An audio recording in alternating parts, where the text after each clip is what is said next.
Привет, привет! I speak Russian in my videos, but you can turn on Russian or English subtitles.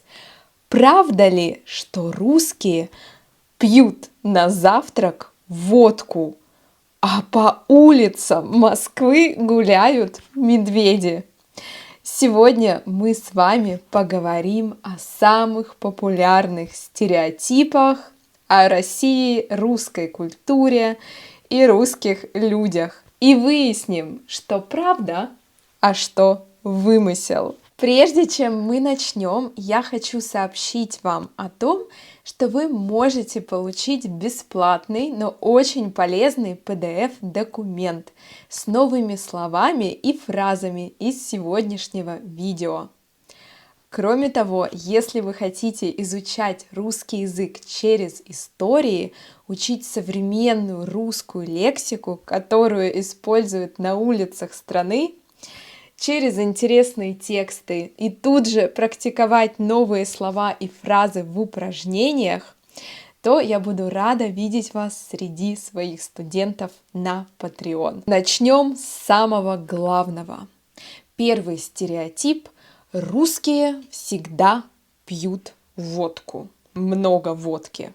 Я столкнулась лично с этим стереотипом, когда я путешествовала по миру и встречала новых людей. На вечеринках меня часто спрашивали: «Ты будешь водку, да? Ты будешь пить водку?» Я очень удивлялась, но я понимаю, что этот стереотип работает, и многие люди действительно считают, что русские пьют много водки. Отчасти, частично это правда. Давайте разбираться. Безусловно, водка — это национальный русский напиток, и он символизирует большие праздники, такие как Новый год. Но сейчас молодежь чаще всего отдает предпочтение таким напиткам, как вино, пиво, шампанское, игристое вино, и все реже пьют водку. Но, безусловно, водка является очень важным напитком, особенно в маленьких городах России. В деревнях люди часто пьют не водку, а пьют самогон. Самогон — это такая самодельная водка, я бы сказала. Честно говоря, я никогда в своей жизни не пробовала самогон. Я пробовала водку, но я не фанат крепких алкогольных напитков. Крепкие алкогольные напитки — это водка, виски, коньяк. Я не люблю алкоголь и тем более не переношу крепкие алкогольные напитки. Поэтому водка не для меня. Но это правда, что русские любят водку, но далеко не все. Молодежь предпочитает вино, шампанское и пиво.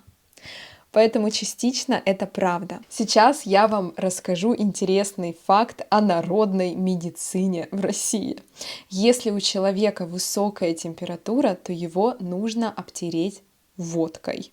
Да, берем ватный диск и обтираем тело водкой. Вы когда-нибудь слышали о таком? Я знаю, что бабушки, прабабушки применяли этот способ, но я никогда не пробовала. Но такое существует. А мы переходим к следующему стереотипу. Следующий популярный и очень смешной стереотип — медведи на улицах города. Я часто слышала об этом стереотипе, что некоторые иностранцы думают, что медведей в России встретить очень легко. Частично это правда. Частично, но не на улицах города и городов. Давайте разбираться. Вы можете встретить медведей в лесу.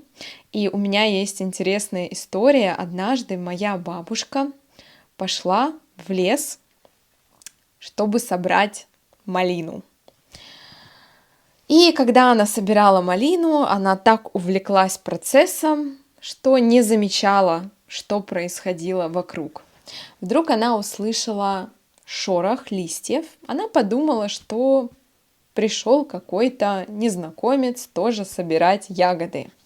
Но когда она подняла голову, она была в шоке. Она увидела огромного медведя. Он стоял прямо перед ней и смотрел на нее. Она знала, как себя вести, она замерла на месте и не двигалась. Это, кстати, очень правильная стратегия. Не нужно бежать, не нужно махать руками, размахивать руками. Важно остановиться и замереть на месте. И не двигаться. Она так и сделала. Медведь, возможно, вы слышали об этом. Медведи очень любят малину, и это, кстати, частично правда. Медведь полакомился малиной и ушел. А бабушка оставалась в неподвижном положении, она была в шоке. Вот такая история. И это правда, что медведей в некоторых районах, в некоторых лесах можно встретить достаточно часто. Но в России есть очень популярный медведь. Это настоящая знаменитость. Медведь Степан. Я не знаю, слышали вы о нем или нет. Я добавлю фото вот сюда с этим медведем. Он очень популярный. Он снимался в нескольких десятках фильмов в России. И он снимался в фильме «Царь», и ради этого фильма, ради съемок в этом фильме Мишку пришлось покрасить в бурый цвет. Представляете? С медведем устраивают фотосессии за очень круглые суммы денег. С ним обнимаются, танцуют и даже целуются. Представляете? Я добавлю фотографии вот сюда. Кроме того, если я найду видео с медведем Степаном, я добавлю ссылки в описании под этим видео. А мы переходим к следующему стереотипу. Русские не могут жить без чая.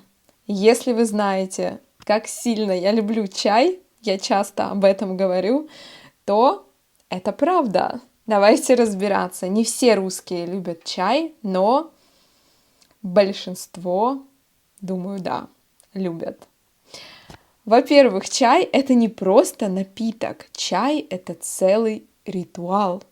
Мы не просто пьем чай, мы пьем чай со вкусняшками.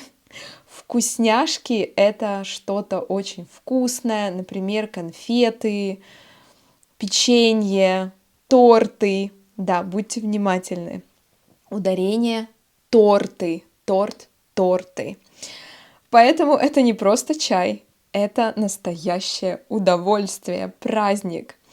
Да, это правда, что мы любим пить чай с чем-нибудь вкусненьким, с чем-нибудь сладким. И когда я была маленькая, я помню, это 90-е годы, я обожала чай с кусочком батона. На батон я намазывала сливочное масло и сверху посыпала сахаром. Это был самый лучший десерт в мире. Ну а самый роскошный десерт, если вместо сахара я добавляла варенье. Это было просто вау. Прям вкус детства. Белый батон, варенье и сливочное масло. Я давно, кстати, не пробовала такой десерт. Чай для нас действительно значит очень много, и мы пьем чай часто. Когда нам грустно, мы пьем чай. Когда нам весело, мы пьем чай. Когда что-то радостное случается, мы можем сказать: по чайку выпьем чай, будешь чай. Когда что-то грустное случается, мы тоже пьем чай. Поэтому чай — это действительно огромная и важная часть нашей культуры. Но мы также любим кофе, морс, соки и другие напитки. Но чай действительно очень популярный напиток и остается, мне кажется, самым популярным. Но кофе мы тоже любим, не откажемся. Следующий стереотип. Если русские пригласили вас в гости, Вы можете не есть в течение суток, чтобы подготовиться. Частично это правда. Если мы приглашаем кого-то в гости, то мы готовимся заранее, и мы готовим различные блюда. Это правда. Но не все так делают. Например, когда я была маленькой, в моей семье мама всегда готовила очень много, наготавливала, накрывала огромные столы. Я помню, что стол ломился от разных блюд, и потом в течение недели мы ели все эти вкусности. И мне кажется, у меня тоже есть такая привычка, если ко мне приходят гости, то я должна очень много всего приготовить. Приготовить горячее, первое, второе, десерт и так далее.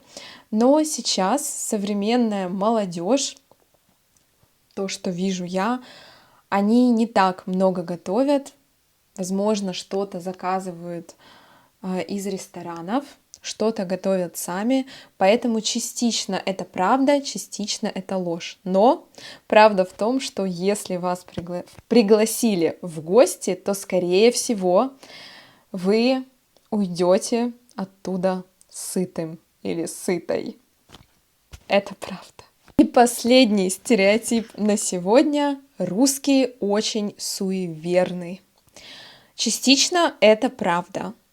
С самого детства я сажусь на чемодан перед тем, как отправиться в аэропорт или на вокзал перед поездкой. Мы говорим «сядем на дорожку». Сядем на дорожку. Да, мы садимся на чемодан, либо садимся на стул, на табуретку в коридоре перед тем, как отправиться в аэропорт перед путешествием. Мы верим, что таким образом наша дорога будет хорошей, и все будет так, как мы пожелаем. Все пройдет хорошо и успешно. Да, такое бывает. Кроме того, многие русские любят стучать по дереву. Мы делаем так: переплюнь через плечо, переплюнь через плечо, и постучи по дереву, чтобы не сглазить что-то. Да, мы так делаем. Ну что, ребята, на сегодня это все. Напишите, пожалуйста, в комментариях, что нового вы узнали о русской культуре из сегодняшнего видео, что вас шокировало, удивило, а что вы уже знали. Мне будет очень интересно. Возможно, вы слышали какие-то другие стереотипы, которыми хотели бы поделиться. Пишите в комментариях. Я обязательно прочитаю, и, возможно, если я увижу много разных стереотипов, я сниму вторую часть, и мы с вами обсудим эти стереотипы, я выскажу свои комментарии. На сегодня это все. Я желаю вам отличного дня, прекрасного настроения, хороших, ярких, насыщенных выходных. А мы с вами увидимся скоро, на следующей неделе. Пока-пока, увидимся!